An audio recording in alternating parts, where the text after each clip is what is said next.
অশ্লীলতা ও অন্যায় থেকে নাকি নামাজ মানুষকে বিরত রাখে? তাহলে সমাজে অনেক মানুষকে দেখা যায় যারা নিয়মিত নামাজ ও অন্যায় একই সাথে করছে, তারা বিরত থাকছে না কেন? দুইটা বিষয় এখানে। প্রথম কথা হলো, যে লোকটা নামাজও পড়ে আবার খারাপ কাজও করে, এই লোকটা নামাজ না পড়লে এখন যা খারাপ কাজ করছে সে বহুগুণ বেশি করত।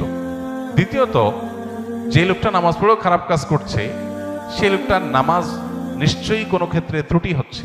ওষুধ খাইলে রোগ ভালো হয়, এখন ওষুধে যদি ভেজাল থাকে, ওষুধ যদি নকল ওষুধ হয়, ওষুধ যদি ডেট ওভার হওয়া ওষুধ হয়, তাহলে সেটা তো রোগ ভালো হবে না।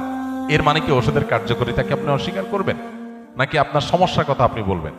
কোন ব্যক্তি নামাজ পড়ছে, গুনাহ ছাড়তে পারছে না, নিশ্চয়ই তার নামাজটা ত্রুটিপূর্ণ হচ্ছে। যতটুকু হচ্ছে ততটুকু সুফল সে পাচ্ছে, যতটুকু ত্রুটি হচ্ছে ততটুকু থেকে সে বঞ্চিত হচ্ছে সুফল থেকে।